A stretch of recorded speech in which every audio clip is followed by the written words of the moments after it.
So the fixture list has been incredibly kind to United this season, and we start on Sunday with Arsenal at home. Second best team in the Premier League the last 2 seasons, and they've strengthened pretty substantially during the closed season. So, Nick, what's going to happen? How do we set up to minimise damage that they can cause us? Well, I'll go back to the Emirates last season. I think that first half showed you everything that Ruben Amorim's about. You could say it was a bit Van Gaal-esque. There was a lot with the ball. There was a lot of going backwards, inside, keeping hold of that ball, sometimes needlessly. But it was a positive approach. And, you know, if we can somehow replicate like that throughout the season, get control of that ball, ensure that we're not giving it away cheaply, we can cause Arsenal some damage. And you look at the Old Trafford game, I think slightly different approach. We were a bit more incisive, and Bruno put his free kick away nicely, and we didn't look scared. So if we can take the positives from those 2 games, huge respect for Arsenal, obviously, and they'll be one of the favourites going into this season as well. But if we can just not lose the game, let's ensure that we come away with hopefully a positive draw at least, and lots of shots on goal and lots of interesting approaches in the final third. And then we can build from there, because like you've just said, you know, the fixture list didn't fall kindly, to say the least. But it can work one of 2 ways, can't it? If we start well, starts brightly, it'll give Amorim momentum, and it'll give us all that kind of belief again, and we can push on. But if we lose, let's hope that doesn't happen. We could be in trouble with Fulham away next game. So it is a crucial one. But for me, let's be positive. Let's look at what we did versus Arsenal last season. Yep. And let's give it a go. And who knows, could come away with the 3 points. I don't know, how key is it to sort of remain calm and rational regardless of the outcome? You know, let's say you beat Arsenal on Sunday. How detrimental would it be to get too giddy about that and be like, oh, we're back? Versus, you know, if we lose and everyone's like, oh, it's a disaster, false dawn. I think it just needs to be a mindfulness. For me, you know, I can't tell anyone how to support the club or how to consume the football, but I would just say, either way, take a step back. Yeah. And just assess the situation. It is the first game. There is much more to come. There's players to come back from injury. There's other players to bed in. And, you know, it's not going to define a season. We've had seasons where we've lost the opening game and won the league. Fergie's last season, we lost to Everton and absolutely stormed the league that season. So while, you know, it can set a tone, I think it only sets the tone if you allow it. Yeah, definitely. I think when we last spoke about the pre-season, we'd want more of that kind of Bournemouth kind of performance. Mm-hmm. There's glimpses in the West Ham game. There's even glimpses in the Everton and Fiorentina games as well. So I think the overriding theme would be positivity. What we're doing with the ball. What's the intent on the ball? Are we going forward to? I'm guessing Seško is gonna start. He's had a pre-season with Leipzig, so there's no reason why not. And Højlund, you know, didn't get on last week. So we want to be positive. We want to get that ball into the final third. We want to, you know, show Arsenal that we're in business again, so to speak. And if that's good, if we're seeing some signs of progress, we're seeing, you know, the fact we were unbeaten in pre-season. We've seen some glimpses of excellent transitional play, some not so possession-based play in pre-season. Then I think we'll come away and be happy, even if we lose by 1 goal. But, you know, I think the fans, you know, we don't want to lose that game, because then all of a sudden you're starting to think about last season. Mm-hmm. You're starting to think of the Europa League final, finishing 15th and tail between our legs. And I think that will cause a kind of, rightly or wrongly, the collective psychology will automatically be down. But I'm with you, obviously. You know, if we lose that game, it's not the end of the world. But if we go and win it, then we can just be a bit more positive, a bit more kind of, oh, actually, we might be onto something, and we can try and build some momentum. And you can make the case, I suppose, that it's maybe a good time to play Arsenal, because they are also, as settled as they've been, they're added in Gyökeres. So you would think now they've got that focal point, they'll be changing, evolving a little bit as well. So there might be some gaps.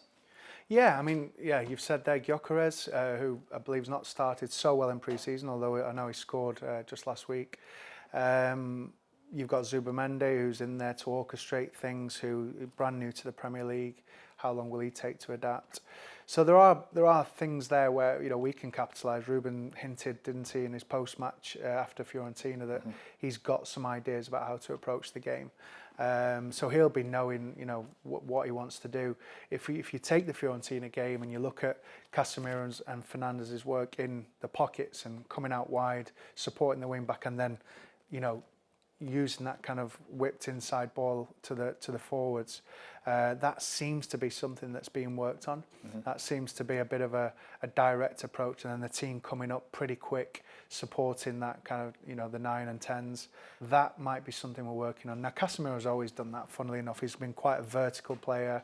He gets the ball, he looks to go forward, which actually surprised me when he came to United, but Real Madrid fans tell me that's what he was all about there as well. He's not that kind of 6 that sits in and plays 5-yard passes. So there seems to be something worked on. It's not out of question that that we can do something. We can come away with 3 points. But as we said in the pre-season analysis, there's lots of questions to be answered. How is Amorim going to take forward that and kind of play out the impossession in the final third, how he uses the central midfield double pivot, how he uses the Cunhas, the Mounts, the Mbumos, the Amads. And sadly, it's Arsenal up first in order to kind of get through those questions. Again, leaning on the positive side of things, it's probably good to get it out of the way, isn't it? Because it's a stern challenge, and that's a high bar then. The opposition that you're facing in the first game is one of the very, very best in the Premier League. And you get a bit of a clue of where you're at, and then when you go to Fulham next week, without any disrespect to Fulham, they aren't quite Arsenal's level, are they? So you're going into that with fresh memories of a higher level opponent. Yeah, I agree with you. It's one way of looking at it. If we can just come away without being beaten, that will be a big thing for us. So get it out of the way early, try and work on their kind of lack of, let's say, efficiency or the glue to their system. How does Zubamendi play? Is he the one to sit in with Rice to the side and Odegaard to the other side, or is he going to be a bit further ahead with Rice interchanging? Martinelli, you talk to Arsenal fans, he's dropped off at some point towards the end of last season, hence the signing of Madueke, who may come in from the left side. Saka, unbelievable talent, but is he ready? Like you said, it's first game. Is he going to be at his sterling best? So there's times, there is a time to play them, and this could be it. One of the concerns, I suppose, taking Fiorentina into account was obviously the nature of the goal that we conceded. You mentioned the 2-0 at the Emirates last season, where we conceded 2 from set pieces. Arsenal are obviously renowned for their prowess from set pieces. Is it such an obvious problem that we're just going to be all over it this week, do you reckon? You look at the game pre-season, Fiorentina, we've just left him at the back post. We've been very bunched and eyes on the corner coming in. We've not won our duels, and that is a worry. It really is. I think we're going to see a lot of the ball in the air against Arsenal. Funnily enough, against two traditionally good footballing sides, I think you're going to see set pieces come to the fore for Arsenal, like you've just mentioned. But the corollary of that is that United will seek to hit long balls to Sesko. Will seek to get second balls, really try and get the ball forward towards the penalty area, which is the aim of the game, and seek to use Sesko's aerial threat. So yes, it's one way or another. It could be determined in the air. You've got Arsenal's. I watched some of their pre-season. There's 2 or 3 new set pieces they're using. Okay. There's the one where they're all hanging outside the penalty area, and then in they come like a battle charge. And then you've got the old school one where they've used it really well last season. All their big players, your Gabriels, your Saliba at the back post. So I think we're going to see the game determined in the air one way or the other. I think if I was Amorim, with the way we're looking in pre-season and that question mark over the central area of the field, you probably want to stick to what we know best, which is you're out and in to the final third or direct. So whether that's Onana or Bayern, we're not clear yet. But going long into Sesko, and then obviously Mbeumo, Cunha, Fernandez pushing up, We may even see Ahmad, by the way, in the right 10 position if Mbeumo's not quite ready. We know Amorim loves his fitness and he loves his attention to detail in that respect. But just to dwell on the sort of the subplot of set pieces, I thought that was quite interesting in the Fiorentina game. United looked to have a lot more ideas and a lot more threat from set pieces as well, whether it was Mbeumo putting it straight in from angled free kicks, or whether it was short corner to Ahmad and then back to him. That's maybe something to keep an eye on as well, because I think Yoro looks sharp. Obviously, De Ligt is always a massive threat. Maguire, if he gets on, is always a big threat in the air. I feel like we might have something to say from our own set pieces. Yeah, definitely.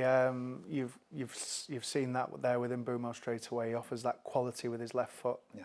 And it was really interesting to see them work the simple but different corner techniques. So coming into whoever it would be, Ahmad versus Fiorentina, and then getting a better angle for the ball in. And we did that from 2 free kicks as well. There was one where he just took it from the touchline. I'm not a massive fan of that if it's too deep, just going straight in. I do think it needs to be worked at. But when it's in the kind of the area of the penalty area just outside, there's no reason why we can't use Mbeumo's left foot to get that into the box. And as you say there, we've got Yoro attacking it, Maguire potentially, De Ligt, one of those two. Casemiro, of course, who's a threat in the air. So yeah, we're not quite at the nuanced level that Arsenal are, but we'll certainly provide a bit of a threat at set pieces now. And Mbeumo has got a really nice delivery, and it's not just all on Bruno now, which is nice to see. So he's obviously keen to share that with someone else, certainly from this kind of right channel. So if we're going to play pretend, let's say you're Ruben Amorim, how are you approaching this game? What are the key selection dilemmas for you? When you look at pre-season, it's clear he does talk up fitness a lot, so I'm not sure whether it's a question mark over Maguire, because he talked about his minutes and not having enough. So if you're looking at that, it's De Ligt at central centre-back. Now, from a personal point of view, I do like Maguire, like the way he's come back into the fold. Last couple of seasons, he can hold his head high, and he's really shown the club what he's about, certainly from a mental point of view. But if you look at pre-season minutes and the way the team has been selected, I think you've got to say De Ligt is favourite to start centre-back, centrally. I'd say so. I think Yoro's obviously a given. He's arguably first or second name on the team sheet these days. He's absolutely outstanding. Brilliant. And what a signing that is, by the way. So first few games, a bit like Dorgu, like we mentioned last week, is Dorgu's first few games were a bit tentative, and you saw that with Yoro. But now he just seems to have come into his own already. Pace, power, the ball carrying, which we need to see more of, by the way. He tends to go up, and now we need him to go round and really interchange with the wing back and just keep his passing a little sharper and a little more astute. But his carrying is second to none, his anticipation to the balls, getting in front of the striker and then taking it away. And interesting, we've not seen him on the left side in pre-season. Correct. So that just shows you where Amorim's thinking is. I thought he was excellent on the left, but we seem to be seeing, right, okay, if Yoro's there with Mazraoui still injured, you've now got a question on the left. Is it Shaw or is it Aidan Heaven? I don't think Heaven's ready yet. I think there's loads of positivity about him. I love his dueling, I love his aerials, I love his, even on the ball, he's so positive. But we just saw, didn't we? It was West Ham, a bit tight there in the transition for Bowen, and not getting out at the right time. We've seen a little carelessness on the ball. So I do think, rightly or wrongly, with Shaw being still in the fold, he's probably, putting his name in the hat for left centre-back. Moving through the field, we've got the central midfield area. Big debate, hasn't it, been the last few weeks of the pre-season, certainly online. And it does seem to be that he's saying it's Bruno and one other. So when you look at what's been happening towards the back end of last season, I know Kobe had his injury, and then into pre-season, we've not seen much of Kobe and Fernandes. Which is really interesting. I actually like the idea of that pair, but we've not seen it. I think we saw it for 45 minutes versus, or less, just under, versus Fiorentina, and maybe about 20 minutes in the Everton game. I'm sure we'll get corrected. But basically, we're seeing the likelihood of Casemiro being partnered with Bruno. and Kobe coming into the fore. But I thought Kobe was a real standout in the pre-season. It was really reassuring to see. So there's your central two. 10s. There's a lot of competition for 10s, as you've touched upon. Yeah, we've touched on that before, haven't we? We look at the left 10 in particular, where you've got the likes of Xerxes, who does really well in that position. Apart from his opening few games at the club, I think he's turned a corner and he's a special talent. You've now got Cunha who's come in there, who has a different approach to Xerxes. He drops much deeper, carries it, I wouldn't say better than Xerxes, but in a different way, a lot more power, a lot more thrust. Yeah. He's got a bit of gigs to me, yeah. Cunha, you know, there's interesting, you know, many people might not think that, but I think the way he carries it and glides and takes people on is a really interesting facet to his game. Yeah. You've got Mason Mount, who, if you were to ask me 3-4 weeks ago, I would say legs gone, too many injuries, going to be really hard. You look at the Europa League final, and that kind of summarised where Mason was at in the club. Couple of good games. I remember the Brentford away game, the Bilbao game where he's put an outstanding ball into the far corner. But he will be pushing for a spot on that left 10 in the season. And then you could have Bruno there again. I still think that's his best position. And interestingly, I've saw Ahmad float into that left 10 position in pre-season. You do see him come in a lot. Certainly when he starts right 10, you see Ahmad making his way over to the left side. So there's no reason why he can't play there as well. So a real overload in that position. Yeah.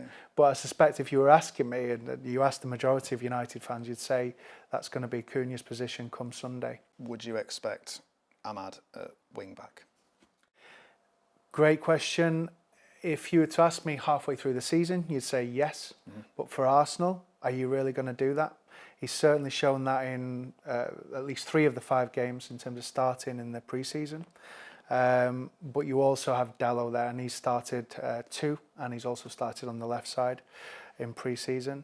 And let's not forget, Dalot is his second most capped player after Fernandes last season. Yeah. So there's no way, and he's in this famous leadership group, of course, now, this kind of 6-man leadership group in the dressing room. So there's, you know, suddenly we're not just going to see the end of Dalot, as much as some fans want that. When you read through some posts, articles, things online, you see that Dalot isn't very well liked. I personally like him. He's got a lot to offer. He can be a little kind of mentally all over the show, shall we say, at times, but he's got a lot to offer up and down in that right wing position. So what's best? Of course, the other question is Mbeumo's fitness, so that might dictate whether Ahmad or Dalot starts in that right wing position. So we know that Amrim's absolutely on it when it comes to fitness. We saw it in the first 6 games of his tenure with us. It was lots of rotating on 60 minutes, lots of, he's not got the legs yet. He's just come back from a small tweak on the hamstring, and therefore I'm playing him 25 minutes. It was all very precise and cultured and nuanced, and frustrating at times for the fan, if I'm being completely honest. But so Mbeumo's not necessarily a starter, although he did look a lot fitter in the Fiorentina game. So if you're saying Mbeumo and Cunha behind Šeško, you then got to ask, is it Dalot or Ahmad on right wing back? And my gut says Dalot, but the use of Ahmad shows that he really has kind of highlighted that position for him this season. So I don't know. Do we risk it? Martinelli, Madueke, you know, Odegaard in that left pocket for them. Yeah. Do we risk Ahmad and Mbeumo, who have the same intentions coming inside, not too much from the touchline? My heart says Dalot. Fair enough. I would personally would agree. And then obviously Šeško up front, Dorgu left wing back, and then we will see, I suppose, on the goalkeeper. Yeah, I mean, there's goalkeeper aside, I think the other question is it Šeško or Šeško, as I believe he likes to be called? You know, is it going to be him straight away, or does he put Cunha in that false 9 again, which then leaves a space for Mount on the left? Yeah. And then you've got, again, the question of Ahmad or Mbeumo to support Cunha. So there's lots of interesting questions. I personally think if you're going to spend that money on the kid, then and he looks fit, he looks ready. Yeah. I'm sure he's gagging to play and put that jersey on. I think he's probably got to start.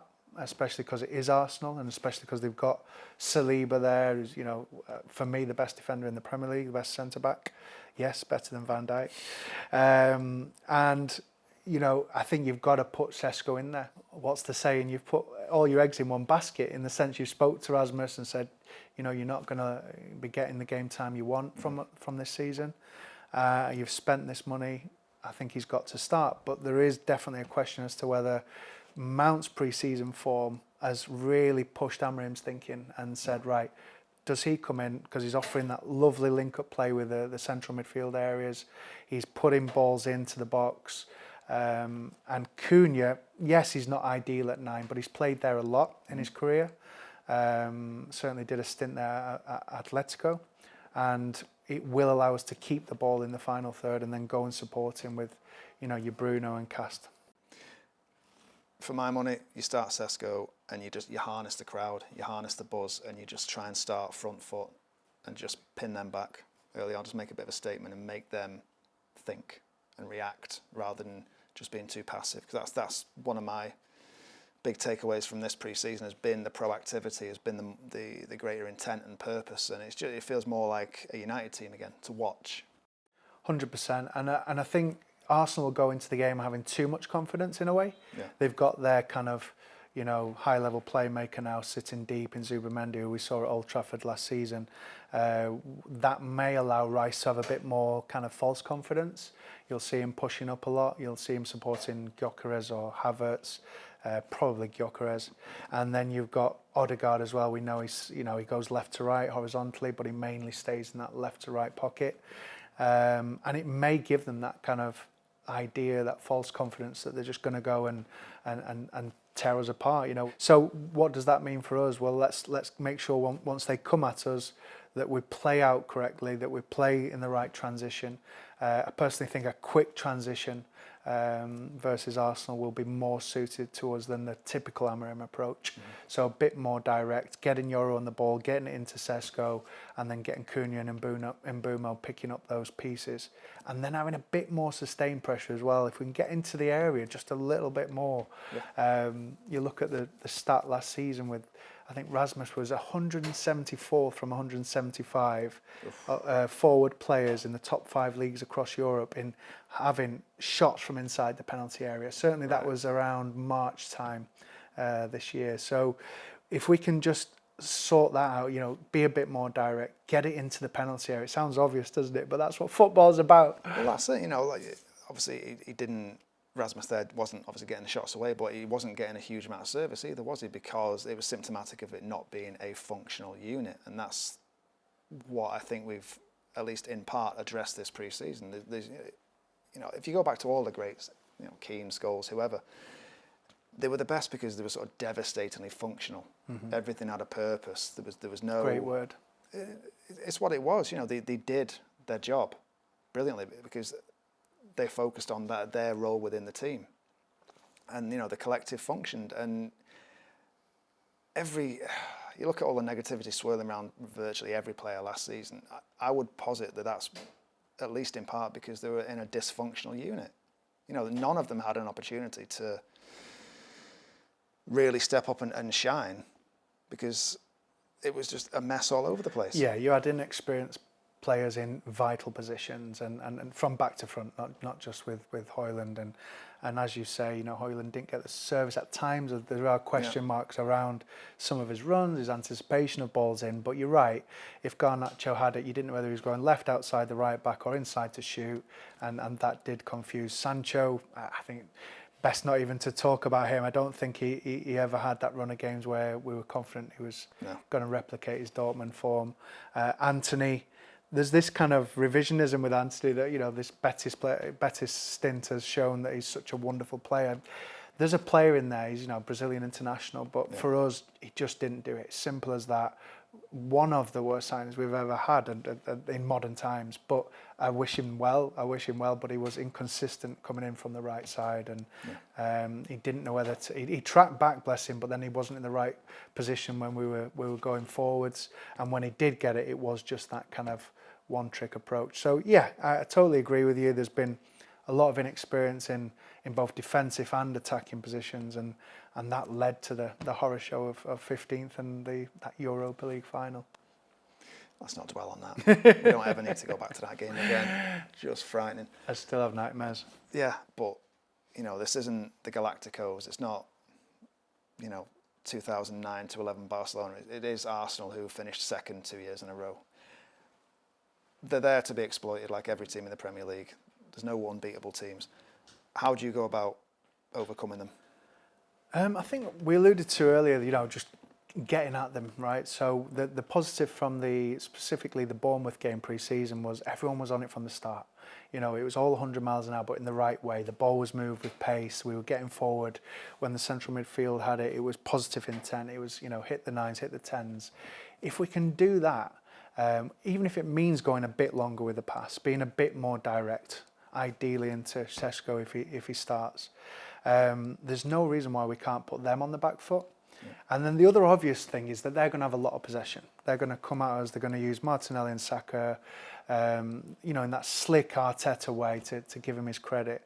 And they're going to have a lot of ball in our defensive third. So I guess being able to transition, being able to give it, whether we bypass the midfield as usual, I guess, and just go straight to Šeško and Mbeumo, or another up top if Mbeumo's not fully fit to start in Amorim's eyes, and then getting up there to support him. Now, of course, that does leave the danger, doesn't it? That threat on the counter. They do counter press well, Arsenal, and if Bruno is in wandering mode, so he's gone there, we've gone forward, we've hit the front three, and Bruno's gone to support, there is that question mark about the defensive transition. We saw a lot in the season of Bruno being ahead of Casemiro quite in a vertical line, so that big space in the middle. We didn't often see him get back in. It was more of a 4-4-2 out of possession when we lost it.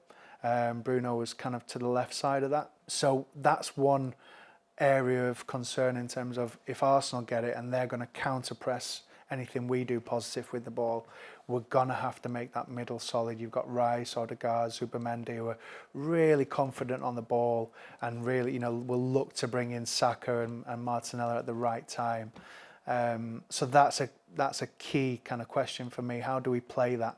Personally, not to talk too much on this specific point, I would love to have seen Casemiro and Kobe in there. Yep. With Bruno just ahead, with that little question mark over Mbeumo's fitness. So I'd personally like to see that, but we've not seen it at all. I think we've seen it for one half in pre-season. Very rarely did we see it last season, partly due to Kobe's injury. So I don't think we're going to see that, and that's just the worry that I have. That little soft centre that we tend to have if Bruno's not on form. If he is and he's on the ball, he's playing balls, he's staying central, then we should have more than enough to threaten them. But if not, there's definitely a worry on the counter. But you're saying there's a chance. There's a chance, yeah. Give it to Šeško. Let's unleash some of that power that he's clearly got, and that's one thing the scouting team have obviously picked up on. And if he can get some decent areas to shoot, that thing we talked about earlier about Mbeumo's lovely crossing from just inside the penalty area. So getting in the area is going to be key. Yeah. Providing some shorter crosses for Šeško, we've definitely got a chance, but we've got to start well. We've got to be positive from the outset. Let's do it. Bring it on.